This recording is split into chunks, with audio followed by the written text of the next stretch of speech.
मित्रों नमस्कार। क्या राष्ट्रीय जनता दल बिहार में अब इतनी कमजोर हो गई है कि उसके राज्य स्तरीय कार्यक्रम में 10,000 की भीड़ भी नहीं जुटती? दोस्तों, क्या राष्ट्रीय जनता दल बिहार में इतना कमजोर हो गया है कि जिसके मुद्दे पर छात्रों के मुद्दे पर, छात्रों पर पुलिसिया कार्रवाई के मुद्दे पर, पेपर लीक के मुद्दे पर, शैक्षणिक अराजकता के मुद्दे पर राजभवन मार्च की घोषणा करती है और इसमें छात्र ही गायब होते हैं? 10,000 की भीड़ में 1,000 छात्र भी नहीं दिखते हैं। इतनी कमजोर हो चुकी है राष्ट्रीय जनता दल। दोस्तों, राष्ट्रीय जनता दल बिहार में क्या इतनी कमजोर हो चुकी है कि जिस राष्ट्रीय जनता दल के कई कार्यक्रम, अधिकतर कार्यक्रम में कम से कम 30-35% मुस्लिम भाई बंधु दिखा करते थे, आज राष्ट्रीय जनता दल के द्वारा बुलाए गए राजभवन मार्च, अब जिसे राजभवन के बदले लोक भवन कहा जाता है, लोक भवन मार्च में 5% भी मुसलमान भाई बंधु नहीं दिखे। क्या वास्तव में राष्ट्रीय जनता दल अपनी अंतिम सांसें गिन रहा है? ऐसे कई सवाल खड़े हुए हैं दोस्तों। आज जब राष्ट्रीय जनता दल ने दोस्तों लगातार बिहार विधानसभा चुनाव के बाद से ही अक्टूबर नवंबर में विगत 9 महीनों से लगातार ये सवाल खड़ा हो रहा था बिहार में कि क्या तेजस्वी यादव विपक्ष के नेता की भूमिका से न्याय कर रहे हैं या नहीं कर रहे हैं?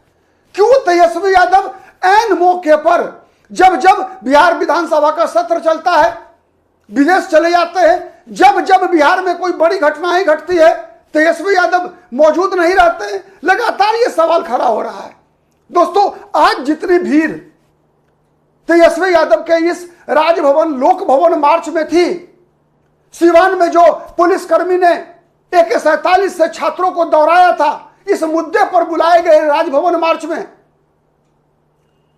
10,000 की भीड़ भी नहीं जुटना। और दोस्तों, केवल भीड़ की बात नहीं थी, राष्ट्रीय जनता दल के कार्यकर्ताओं में कोई जोश नहीं था। कहा जाता था दोस्तों कि बिहार का बल राष्ट्रीय जनता दल, आज भी ऐसे गीत बजाए जा रहे थे, बिहार का बल राष्ट्रीय जनता दल।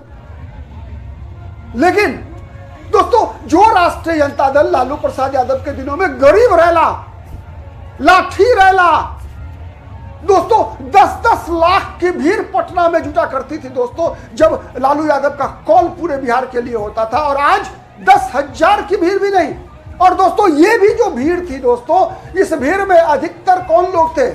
छात्र नहीं थे, राष्ट्रीय जनता दल के सांसद थे, राष्ट्रीय जनता दल के विधायक थे, राष्ट्रीय जनता दल के विधान पार्षद थे, राष्ट्रीय जनता दल के जिलाध्यक्ष थे, राष्ट्रीय जनता दल के प्रदेश पदाधिकारी थे, राष्ट्रीय जनता दल के पूर्व विधायक थे, राष्ट्रीय जनता दल के पूर्व सांसद थे, राष्ट्रीय जनता दल के पूर्व विधान पार्षद थे, और सबके साथ थी 100-200 लोगों की टोली।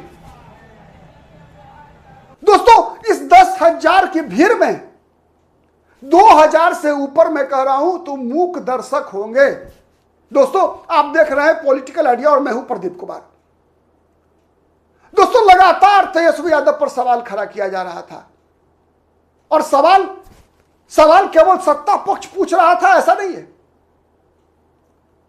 पत्रकार पूछ रहे थे, राजनीतिक विश्लेषक पूछ रहे थे, राष्ट्रीय जनता दल के सहयोगी दलों के द्वारा सवाल पूछा जा रहा है। दोस्तों, अब कहा जा रहा है कि दिल्ली में CJP के आंदोलनकारियों के द्वारा जो संसद मार्च हुआ था, और संसद मार्च पर जो पुलिसिया कार्रवाई हुई थी, उसके बाद जब पटना में वामपंथी छात्र संगठनों के द्वारा छात्रों का प्रदर्शन बुलाया गया था, जिसमें कांग्रेस और पप्पू यादव के समर्थक भी शामिल थे, कहा जाता है कि आज की तुलना में दुगनी संख्या थी, और उसमें केवल छात्र थे, आज राष्ट्रीय जनता दल के कार्यकर्ता थे। यह बड़ा परिवर्तन था दोस्तों। यह बराबर कहा जाता रहा, भले ही राष्ट्रीय जनता दल बिहार में 25 विधानसभा सीटें मात्र जीत पाई, इस बार भी 2010 में भी मात्र 22 विधानसभा सीट पर आरजेडी सिमट गई थी। लेकिन यह कहा जाता है दोस्तों कि बिहार में आज भी राष्ट्रीय जनता दल, अगर हर राजनीतिक दल अकेले चुनाव लड़े, किसी से गठबंधन नहीं करे, तो माना जाता था कि राष्ट्रीय जनता दल आज भी सबसे मजबूत है। दूसरे नंबर पे भारतीय जनता पार्टी आएगी या बीजेपी आरजेडी के बीच मुकाबला होगा।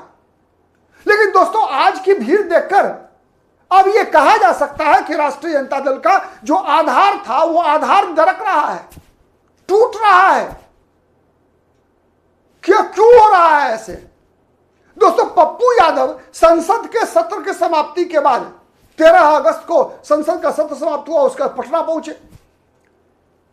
पप्पू यादव के साथ प्रदर्शन में, धरना में 1000-2000 छात्र बैठते हैं। आज 500 भी छात्र नहीं थे।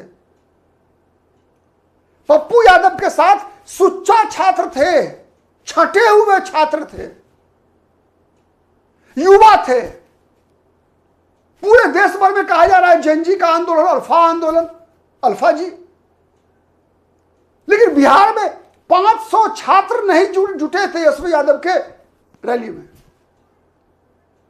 दोस्तों, ये 10,000 अगर आप देखेंगे अगर, तो बिहार में 38 जिले हैं। 38 जिले में को अगर आप 300 का हिस्सा आएगा दोस्तों, एक जिले का 10,000 लोग आ जाएंगे। तो क्या हर जिले से 300 छात्र नहीं जुटा सकती थी आरजेडी? इतनी कमजोर हो गई है आरजेडी। अगर आप मुझसे पूछेंगे तो मैं कहूंगा हां। आप क्या कहेंगे, आप कमेंट करके बताइएगा। कई कारण हुए हैं दोस्तों। आपको याद होगा बिहार विधानसभा में चुनाव के बाद जब सरकार बनी, नीतीश कुमार मुख्यमंत्री बने, पहला सत्र जिसमें शपथ ग्रहण हुआ दोस्तों विधायकों का, शपथ ग्रहण के बाद तेजस्वी यादव गायब। तेजस्वी यादव विधानसभा में नहीं थे। बजट सत्र के दौरान तेजस्वी यादव गायब। अभी मानसून सत्र के दौरान तेजस्वी यादव मौजूद हैं। बांकीपुर विधानसभा चुनाव दोस्तों, बांकीपुर में विधानसभा चुनाव कितनी प्रतिष्ठा वाली सीट थी आप समझिए। भाजपा सत्तारूढ़ पार्टी है, डबल इंजन की सरकार है, दिल्ली में सरकार है, बिहार में सरकार है, बिहार में पहली बार मुख्यमंत्री बना बीजेपी का, और वो बांकीपुर विधानसभा सीट भारतीय जनता पार्टी के राष्ट्रीय अध्यक्ष की सीट थी। दोस्तों, आज प्रशांत किशोर ने जो बिहार में माहौल बदल दिया है, अगर वही प्रशांत किशोर रोहतास जिले के शाहाबाद के किसी विधानसभा सीट से चुनाव जीते होते तो इतना हंगामा नहीं मचता। आज बांकीपुर से प्रशांत किशोर की जीत हुई है, इसीलिए पूरे राज्य में ही नहीं बल्कि पूरे देश में चर्चा हो रही है। क्योंकि बांकीपुर वो विधानसभा सीट है दोस्तों जहां 31 वर्षों से बीजेपी अपराजय थी,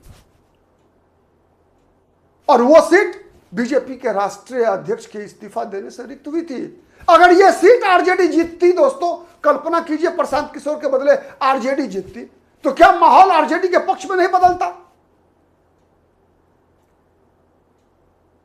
चलिए, आरजेडी के लोग कहते हैं कि हमारा नुकसान नहीं हुआ, बीजेपी की सीट थी, बीजेपी की सीट प्रशांत किशोर ने जीती। लेकिन दोस्तों, ये सवाल तो खड़ा होता है ना, पिछले विधानसभा चुनाव में आरजेडी को 46,000 वोट मिला था, इस बार 15,000 वोट क्यों मिला? 15,000 से भी कम वोट क्यों मिला? 31,000 वोट आरजेडी का गया कहां? क्यों गया आरजेडी का वोट आरजेडी को छोड़कर? अगर आरजेडी के लोग कहते हैं कि बीजेपी का नुकसान है, मान लिया, लेकिन क्या आरजेडी का ये 31,000 वोट का नुकसान नहीं है? और कौन है ये 31,000? कौन है ये 31,000 जो प्रशांत किशोर ले गए? कौन है? क्या उसकी चिंता आरजेडी को नहीं है? जो वोटर आरजेडी को छोड़कर गया, क्या उस वोटर की चिंता आरजेडी को है या नहीं है? किसको लेकर गया आरजेडी? प्रशांत किशोर आरजेडी का कौन थे वो वोटर जिसको प्रशांत किशोर लेकर गए? इसमें सबसे महत्वपूर्ण था आरजेडी का आधार वोट, माई का एम। सबसे बड़ी तादाद में जो वोट आरजेडी को छोड़कर गया दोस्तों, वो वोट था एम का, यानी मुसलमानों का। और मुसलमान के बगैर, तो मैं तो कई बार कह चुका हूं दोस्तों कि अगर मुसलमान वोट देना बंद कर दे आरजेडी को, तो तेजस्वी यादव बीजेपी में चले जाएंगे,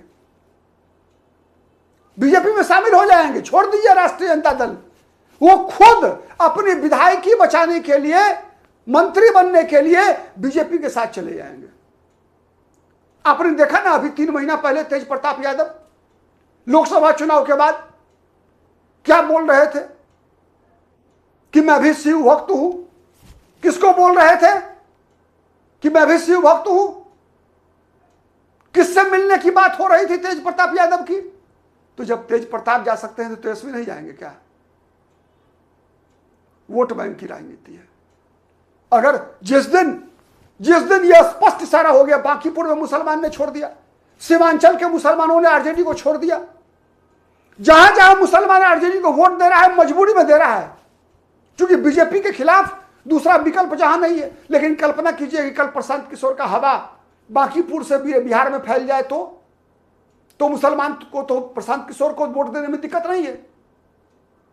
मुसलमान बीजेपी को नहीं दे सकता है, नीतीश कुमार को नहीं देगा, लेकिन पीके को वोट देने में मुसलमानों को कोई दिक्कत नहीं है। पीके ने दिखा दिया है, मुसलमानों ने दिखा दिया, पीके क्या दिखाएंगे, मुसलमानों ने दिखा दिया कि मुसलमान को पीके से कोई दिक्कत नहीं है।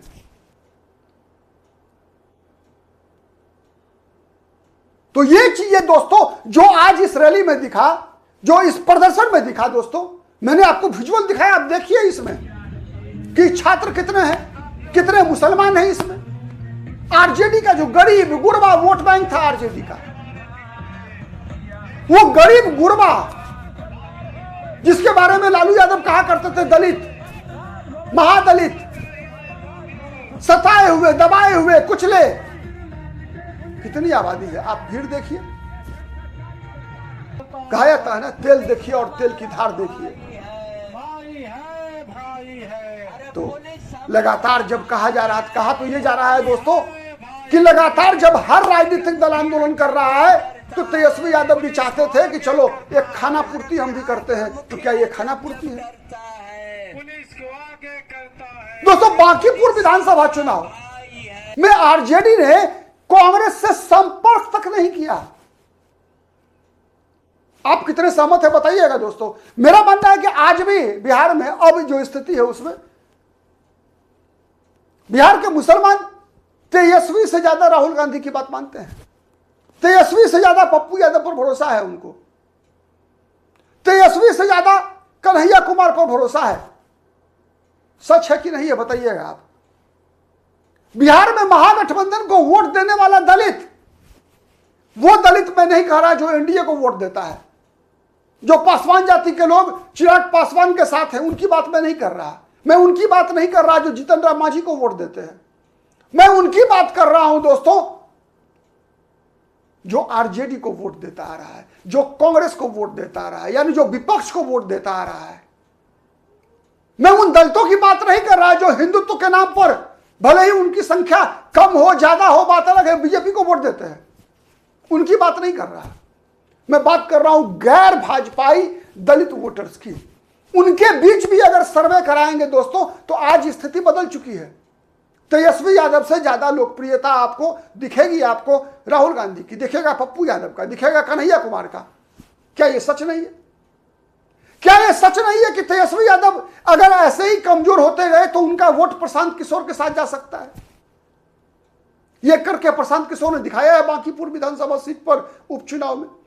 यह काम करके प्रशांत किशोर ने दोस्तों याद होगा विधानसभा चुनाव से पहले इमामगंज, बेलागंज, तरारी और रामगढ़ 4 विधानसभा सीट पर 2024 में उपचुनाव हुआ था, याद है? उसमें इमामगंज विधानसभा सीट पर आरजेडी का उम्मीदवार हार गया था। जीतन राम मांझी की बहू दीपा मांझी जीती थी। जन सुराज के उम्मीदवार डॉक्टर नहीं रहे बाद में, खैर जितेंद्र पासवान को लगभग 40-45 हजार वोट मिला था। किसका वोट था? गैर एनडीए दलों का वोट था। वो कैसे मिला प्रशांत किशोर? तो अगर तेजस्वी यादव कमजोर होंगे तो क्या पीके, और जब पीके खुद विधानसभा में, तो अब तो मुकाबला होगा विधानसभा में भी। पीके की जीत के बाद सकेंगे तेजस्वी यादव? यह बड़ा सवाल है।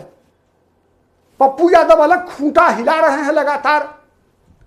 संसद का सत्र समाप्त होता है 13 अगस्त को, पप्पू यादव आते हैं पटना, कहते हैं तेजस्वी तुमसे नहीं होगा, राजकुमार है ये राजकुमार से नहीं होने वाला है। तेजस्वी यादव को सीखना चाहिए राहुल गांधी से, तेजस्वी यादव को सीखना चाहिए अखिलेश यादव से। खैर राजकुमार अखिलेश भी हैं, राहुल गांधी भी हैं, यह अलग विषय है। लेकिन पप्पू यादव ने दांव तो चला।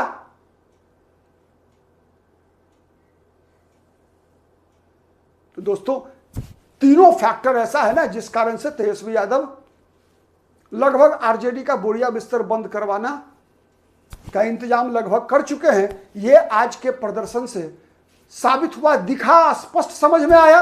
आपको क्या समझ में आया कमेंट करके बताइएगा। हमारा विश्लेषण पसंद आता है तो प्लीज लाइक कीजिए, शेयर कीजिए, जिससे अधिक से अधिक लोगों तक बातें पहुंचे।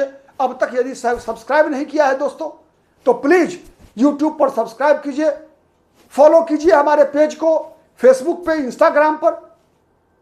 फिर मुलाकात होगी किसी अन्य मुद्दे पर, तब तक के लिए नमस्कार।